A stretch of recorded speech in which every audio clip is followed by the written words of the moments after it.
everyone. Welcome to Time to Thrive. I'm your host, Bethany Meadows. I strongly believe that business success is directly predicated on how we treat our customers. In fact, I saw a statistic recently that cited a study showing that companies who lead in customer experience outperform their competitors by around 80%. On today's show, our guest will share some practical and tactical ways you can grow your small business using customer value optimization.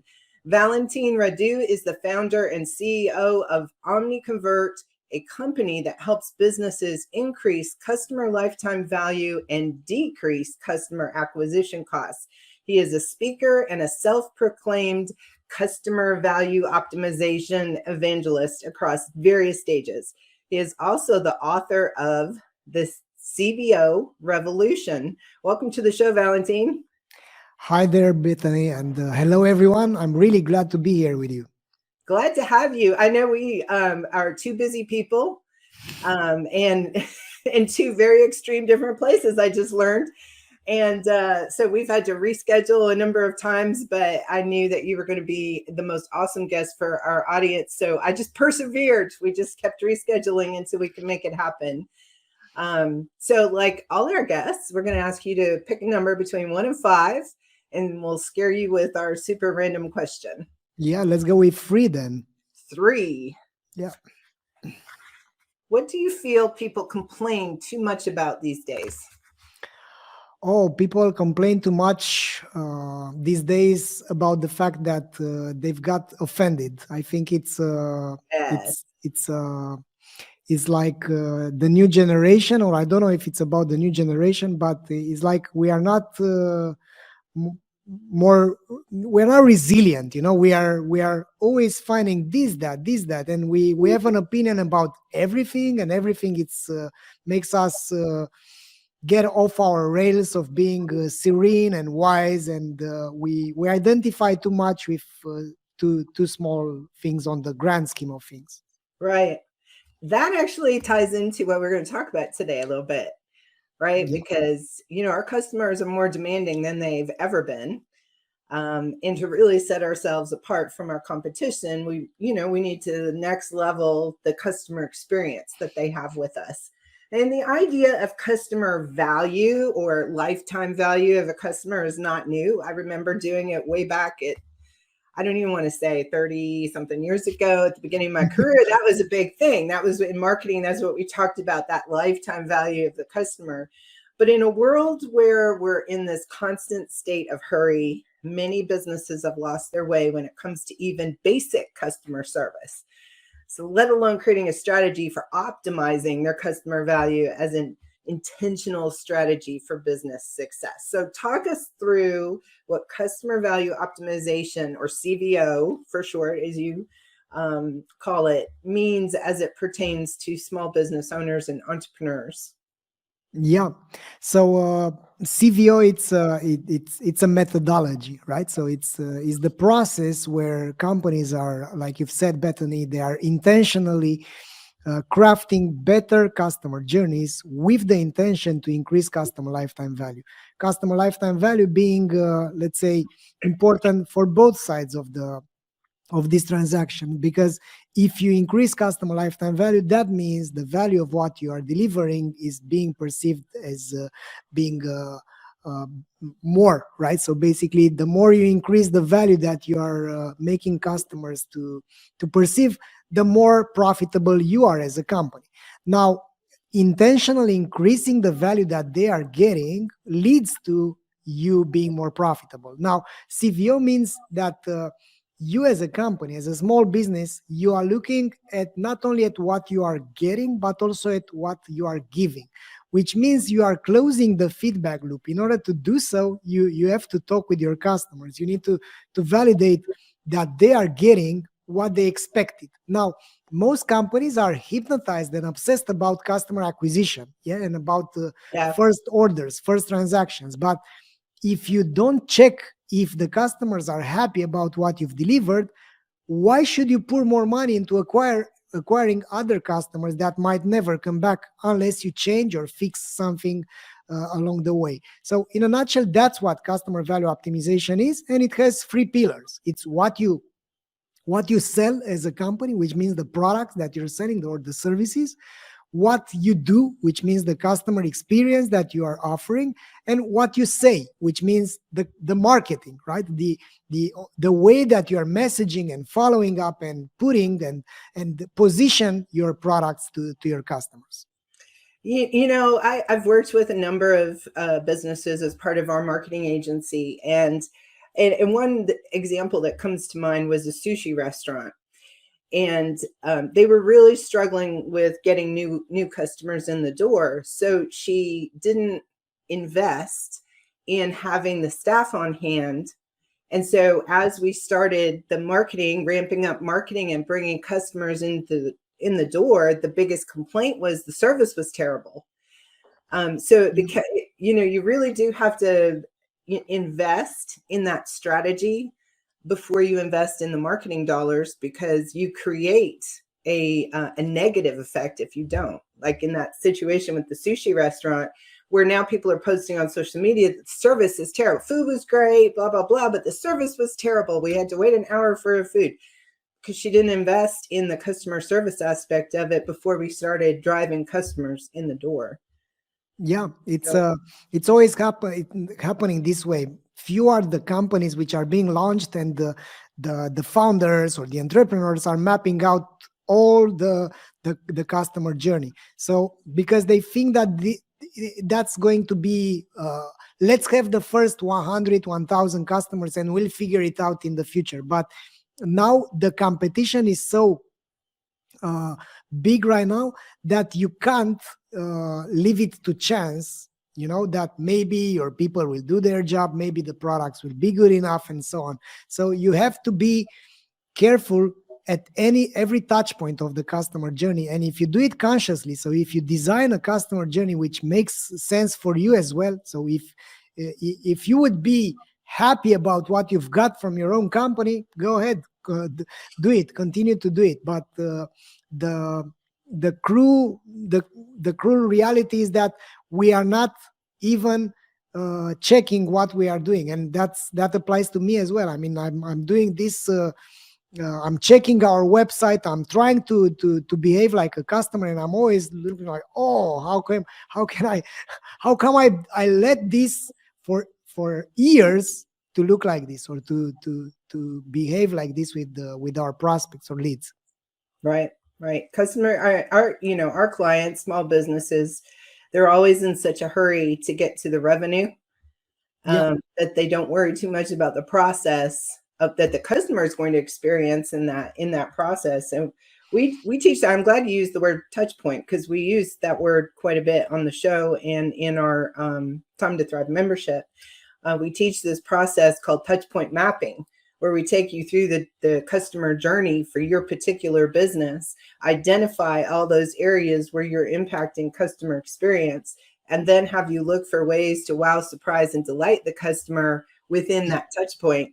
And if you can do that systematically through the entire customer journey, it elevates you so far beyond your competition, because nobody else is doing that. Yeah. Because that takes an intentional investment of your time and focus to do that. Yeah, and it's quite cheap if you consider instead of putting money into ads, and instead of getting more customers coming and being pissed off or not giving a positive review and not creating word of mouth that you're after, it's way more simple to do this type of small tweaks, because it's not like rocket science to identify, let's do at this particular touch point, let's over deliver a bit. For instance, it was that thing which was, I don't know if you're aware, but you've got me started with the sushi restaurant, and I'm going to share it with you. So It was this experiment with waiters, which experimented on how to increase the tip that they are getting. So they've made this experimentation, and the tips got 14% up if they got a small candy with the bill, and the candy was pretty cheap, right? And then they realized that, hey, we could be doing another thing. So they've increased the tip by 28% if they've left the bill on the table and then made 2-3 steps, and then they say, you know what, you are one of the best customers today, here's a candy for you. So because the surprise element led to reciprocity as a cognitive bias, so the customers ended up paying more tips despite the service before, despite the food, just because of that small recent event that changed their behavior. So it's easy to change the behavior, but you need to be intentional about it. Right. It's the unexpected. And, Yeah. Everybody does the big things, and the customers expect the big things.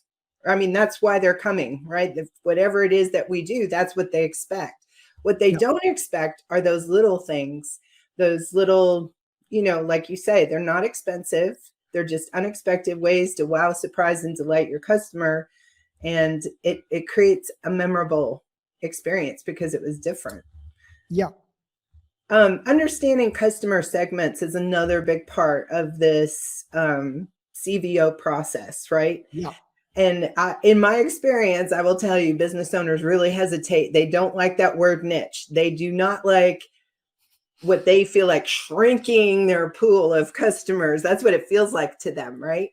Yeah. And so it takes a little bit for me to convince them that this is actually a good thing for them, that their messaging is more on target, that people are more likely to respond to their marketing dollars. So can you underscore for us the importance of targeting that ideal customer? Yeah, for sure. So not all the customers are created equal. And for sure,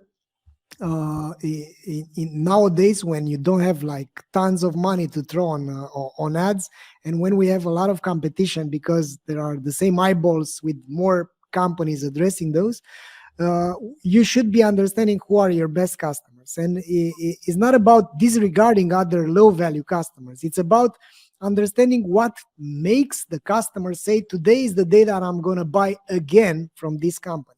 Because you have super loyal customers, like super consumers or soulmates as we call them, and you also have so-and-so customers, and you have also very low value customers that will never come back. For instance, I've been to Brazil at some point, and I was so deceived about their customer service. And at some point, I even asked someone from a store why they aren't paying attention to their customers. And they said, I was in Copacabana, and they say, we'll never see you, man. I mean, it's so full of tourists here that it's not about making them coming again, right? So basically they were like one-time shot. And of course it was disappointing, but it was their own reality. But the reality of most companies is that if they increase the purchase frequency, and if they are selling something that could be sold again, then they should be paying attention to their best customers. For instance, one single soulmate is as valuable as 200 low value customers. And that's because if you do the math, to let's say you pay $50 to acquire a customer, and you are getting $60 in margin, that means you get $10 in net margin from a first-time customer. Now, if you have your best customers that are, let's say, placing 20 transactions over there, you pay the customer acquisition cost only once, and you get $60 in net margin for the subsequent orders. And then that means the actual margin, when you compare those two customers, a one-time customer that you got $10 from, and then a 10 times customer or 20 times customer, then that's pure math. So, and if you decipher who are your best customers through this RFM segmentation, it's what we use, and what we suggest is you do the recency, frequency, and monetary segmentation, which is as old as the 70s, right? It was being used in direct marketing to save costs. But if you apply the RFM segmentation, then you end up having the customers that bought most frequently, they have the highest recency and the highest monetary value. And then if you look at what they've bought and what made them come back to buy again, what's causing them to come back again, then that's like them writing copy for you. Because when you apply this jobs to be done methodology within the CVO methodology to understand what struggles are you fixing for them, because everyone which is buying again over and over again, it's sure that you are like a bridge for them from a bad reality to a desired outcome, right? To a better future reality. So understanding what it's causing your loyal customers to buy will fix your marketing, will fix your product assortment, will fix a lot of aspects that you're not even aware of. So if you have, let's say, even 100 customers and you have already some of them which are buying over and over again, look at the data, understand who they are, what they are buying, and why they are buying, and that's going to save you a lot of money on acquiring customers that never come back. Yeah, I mean, I love that you talked about the quality of the customer. And I think it's important too that as a business owner, you actually dig into your customers and figure out which, because you have customers right now that are costing you money. They're not profitable customers. So why are you keeping those? And then I think the highest value customer is not only the one who's the most profitable or brings the most margin or value that way to your business, but they're also your brand ambassadors. They're the ones that are profitable customers that are also telling everybody else about you and bringing you referrals. So really just understanding, the different levels of the quality of a customer can help you make a decision about if you're over here spending tons of money attracting customers that are not even going to be profitable. That's a recipe for disaster. So really understanding not only your customer segments, but the quality of those customers in terms of products and services and profitability and referral sources. Yeah, for sure. And so once we've got our customer segment kind of dialed in and we figured out what the quality of the customer should look like, now we have to work on our messaging. And you kind of alluded to it a little bit earlier. And, and also not just the message, but we also want to figure out where they're hanging out so we know what channel to use to reach to them. So what insights would you share that would help business owners as they develop messages and look for the right channels to place those messages? Yeah, so it's very important to understand that nowadays we are being tricked by all the media networks to focus on certain demographics or certain locations and stuff like that, and that's great for companies which are addressing a certain geographical area.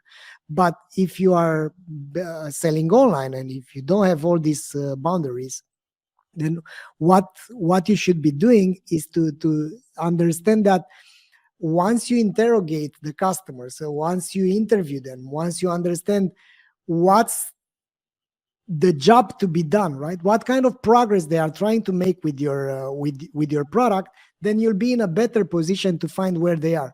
And let me give you an example from my past. So in a previous life, let's say I was an e-commerce entrepreneur and we were selling online car insurance.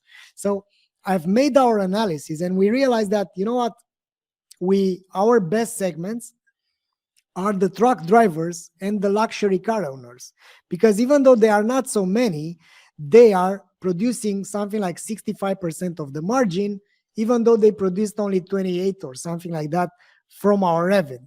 So 2/3 of our margin were coming from less than 1/3 of our customers. So from that moment onwards, we've started to find out the places where the truck owners were staying. And we've realized that there are some forums where they were spending time. And that was one of the most efficient and campaign for us. I mean, because we've signed a long-term deal with those forums. And even though it wasn't Facebook or Google Ads or whatever, those were the people which were renewing their car insurance. And they knew that we were the first to mind because we were, let's say, brainwashing them with our presence there. Right. So front of mind awareness. Exactly. So it's always about finding where they hang out and who they are and what is their job to be done. And I have multiple examples like this, but the whole idea is to escape the targeting options that Facebook and Google is giving you. So the creative, so the message is way more compelling, way more important than those targeting criteria. Because if I don't know, I'm a 42 years old guy from Bucharest, Romania, and I'm a bit conscious about the climate, but I'm not like so brainwashed about it. However, that made me buy an electric car. But there is another guy which is 25 years old. He bought the same car as I did, but he did it because his parents were wealthy enough and he was good at persuading them. So what's the targeting to sell that the same freaking car? So it's not about the age, it's not about the location, it's about the convictions, right? It's about seeing the world through those lenses. So at the end of the day, when you are selling something, you need to understand what's causing people to buy, not because it's not about those segmentation criteria from the ad networks. It's about the justification. It's about the narrative that I'm saying to myself that's convincing me to pick this product against another one. Wow. Okay. So let's talk about a little bit. I'm going to change directions on you a little bit. In grocery stores, they're kind of famous for that loss leader strategy, right? Yeah. They put the sales on the end of the aisles, and then, and it draws you into the store, and then you spend lots more money on other things while you're there. So can you talk us through, because this strategy applies to just about any business. Talk us through that strategy of the low ticket offer. I think is probably a common way that people have described it, to help us initiate that first customer relationship so that we can nurture them and take them through other products and services as well. Yeah, it's actually an analysis that you can do, and I'm being customer centric and having the data and building products around this. We've also worked with grocery retailers and all sorts of other companies. We have around 3,000 companies pushing data to our system, and we have the luxury of looking at who are the best ones and what they do. So what we understood is that there are some hidden gems, we call them, those products which, even though they aren't so expensive, even though the companies are not having such a high margin on them initially, the stickiness rate of the customers that are buying in the first purchase is actually amazing. So for this, you need to monitor a thing called customer lifetime value by the first bought product, right? So you need to have the data at your disposal, but at the end of the day, it's something pretty simple. Sell something which is like a Trojan horse, right? Sell this product that if it's being bought, the chances to buy again for those customers are getting dramatically higher than if they are buying another product. So it's all about nurturing this type of relationship, and you need your data, and you need the data to realize this. To make this happen, you have to use the data. So this loss leader strategy, it definitely works when you have a good onboarding initiative. So for instance, in the customer value optimization methodology, you have the acquisition, which is the first type of campaign, but then you have the onboarding, then you have the prevention, then you have the reactivation, the referral and loyalty initiative. So all of those must be, let's say, tackled properly in order to leverage your existing products and strategy. And the best thing about it, Bethany, is that it's not rocket science, right? I'm teaching those things. I've wrote a book about it, and it's going to be soon launched about this type of methods. And I think entrepreneurs, small business owners, and any company out there, they need to understand that the game is shifting, right? The retail is shifting, and the companies need to be way more data-driven and customer-centric. Despite the fact that they sound like buzzwords out there, that's the reality, right? You need to look at the data. Yeah, I really feel bad for small business owners in today's environment, because they went into business because they were passionate about accounting, or they were passionate about selling baby clothes, or they were passionate about, making and serving food to people. And then they found out when they started their business that they had to also wear a marketing hat, which they know nothing about. So, and whether you farm it out or not, you still, as business owners, still have to have a basic understanding of the strategies that are going to work for your business so that you can help direct others. They can do the work, but you still need to understand the strategy. And then the internet went crazy, and then we moved into this whole digital realm. And that's like the opposite of marketing, in that marketing is the creative thing, and then the digital part is more the analytical thing, which is which a lot of what you do, right?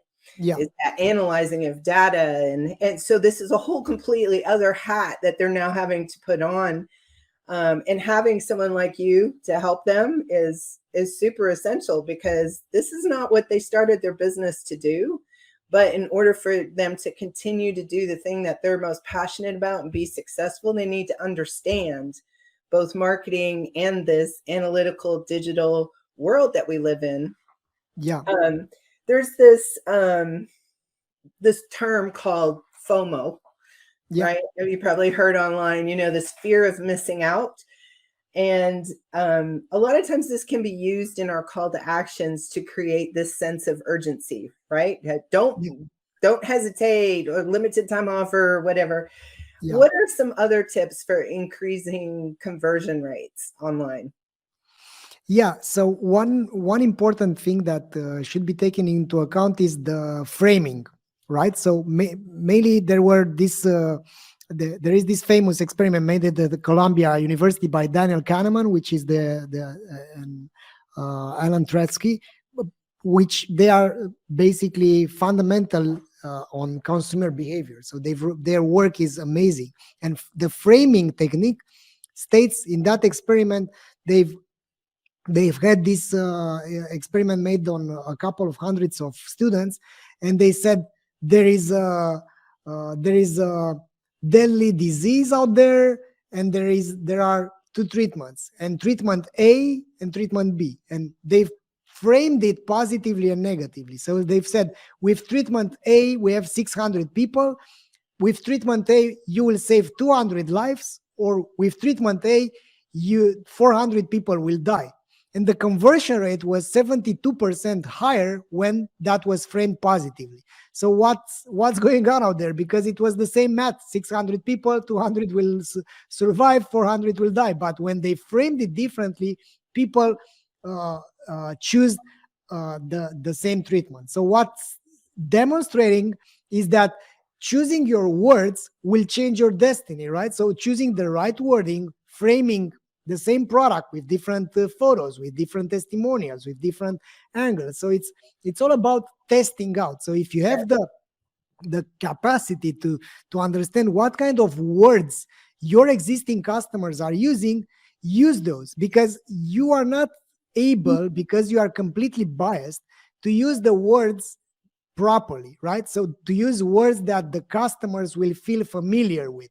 And that's why you need this type of customer interviews and surveys, so that you understand how to position, how to frame the products that you're selling, and how to frame the problem that they are solving. Like, for instance, we had this customer that improved dramatically their conversion rate.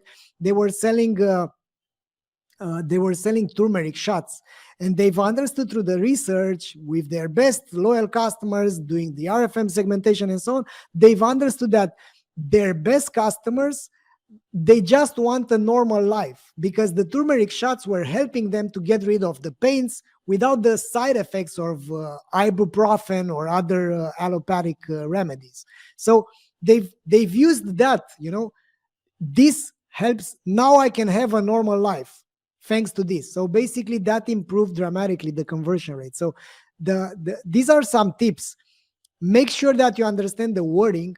Make sure that you are changing, adapting, testing out. And that's why I'm a big fan of experimentation and A/B testing. And make sure that you are using words that simple customers of yours would use, not the bombastic claims, because it's all about them. It's about their pain. It's not about you. We have this old school marketing where you have like, we're in business since 1972. Who cares about that? I mean, nobody cares about when you are in business as a company. Everyone cares about that. Hey, I have this problem with my shoulder, or every time I get home, I my dog is hungry, or it's pissing me off, and that's why you get this remedy, to get this product. So it's all about the job to be done. Yeah. Well, and we talked about this a little bit, but we didn't actually put this word around it. But social proof is kind of the now the online version of word of mouth. Yeah. And unfortunately, that a lot of people are using the fake social proof, like, because you can hire people now to like be your testimonial and say, "Oh, this product" or whatever. Yeah. So it is important to be genuine when we're using social proof as part of our messaging to customers. But what are some ways business owners can collect and share reviews, testimonials to kind of bolster that customer confidence in their products and services? Yeah, that's a great question, Bethany. So the first thing is that you need to understand that people want to help you out if they feel like you care about them. So making them feel like you care about them, it's through this NPS question, right? Like, first of all, you ask them about, have we fulfilled our mission here? Are we exceeding or meeting your expectations? And once you know that, you can do the ask, right? So basically, how good are our products? Give us a rating. What made you give us this rating? And if they give, let's say on the NPS scale, if they give from 0 to 8 to 9 to 10, then you can do a follow-up question. So the whole idea is to close the feedback loop. And to do so, you can use package inserts, highly undervalued, right? Highly undervalued. Even if you are selling on Amazon, if you are on retail, or like an automated SMS that is being sent to someone that you've just had at your appointment, and you stuff like that. So the whole idea is to close the experience with an honest question about the checking if, I don't know, are your shoes okay, do they fit you, whatever you are selling. And also, if at that particular moment you are helping them make progress, like for instance, giving them some tips over how to use the hand cream that you're selling, or how to get the vitamins, or how to sleep better, depending on the job to be done, you do this small extra mile, because people are appreciating the fact that you care about their progress, not about their money. Right. I tell you that the color correcting cream that I use on my face, the only reason I bought it was because their testimonies online were so amazing, and they were women my age and older. Yeah. I don't want to look at a 16-year-old using a product, because that's not going to work for me in my 50s, right? Yeah. I want to look at women who look like me and are struggling with the same things that I'm struggling with, and for it to be genuine, not paid people doing that. So, I mean, it's very powerful. Word of mouth, we've always said in marketing, is the best advertising you can ever get, because it doesn't come with that bias of there's nothing in it for them. There's nothing in it for them. If they say, this is the best product, it's changed my life, they're saying that because it's true, not because of any other reason. Like, there's no bias in it whatsoever. So it's much more powerful than when we put out a paid ad to try and convince you of something. So finding those ways to really get our customers talking and putting them, there's software now that you can send people a link, and then they just use their phone to do a quick video, and that sends us back the video. There's some like really cool tools now to kind of capture that information. But I think it's an important strategy, because if you're doing anything online, that social proof is so important. Plus it makes for some great content on your website as well. Like, this is what our customers say about us, and have a collection of videos. So as we wind down the episode, can you share the 1 or 2 big takeaways that you really hope the audience will implement in their business based on what we said today? Yeah. So one thing is measure and monitor your customer lifetime value, because if you don't know the lifetime value and the customer acquisition cost, you don't know if you're profitable or not. So that means you are either underspending or overspending on acquiring customers. And basically do the math properly and sort out the things that matter for you. So focus on customer lifetime value. Another important thing, another takeaway would be talk as often as you can with your actual customers that are your best customers, because it's so easy, it's so cheap to put, I don't know, pick up the phone, call them, find out what made them buy from you over and over again, and then fix what's broken based on that. I mean, fix the way you market, the way you message, and the way you source the products that you're selling. So in a nutshell, that's all about, and that's what I wanted to share. And maybe the last thing is that you need to educate yourself. So it's so, and it's great that you're here on this podcast, and congrats for doing this, Bethany, for the world, actually, because I've been a former very poor entrepreneur, and I know that what saved me for having a dull and a dull life and struggling with the financials was that I kept on educating myself. I kept on learning, on listening to podcasts, doing all of those things, and go out there and ask people that know this game, because it's so cheap and people are genuinely open to helping you out. And I always did that, and now it's my time to pay it forward, right? I'm always answering on my LinkedIn direct messaging. I'm writing this book. I'm doing all of those things, and I think if you're an entrepreneur, there is hope. And if maybe you are down in this period, focus on the bright future, because if you focus on that, and if you train your mind to be trustful, and if you focus on the educating yourself, you'll have a different response from the reality, because you will make it if you always go out there and tackle the things that you're after. Some great final words, really. I do we say this on the show all the time. The most successful people in the world never stop learning. There's no end to the journey. It's a continual, it's a continual process of learning.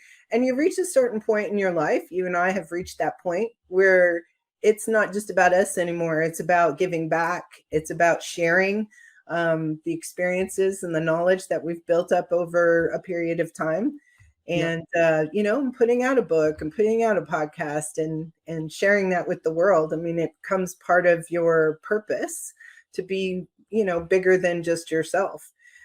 Where can people connect with you, learn more about you, get your book?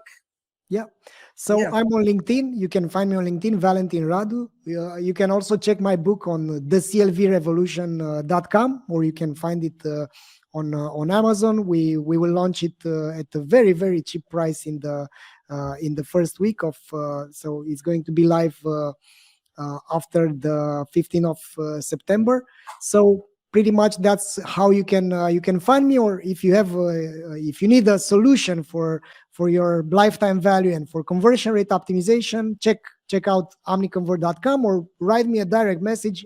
Again, I'm always responding on LinkedIn. Wonderful. Thank you so much for being here and for sharing all the things that you know. This has been great. Lots of great nuggets.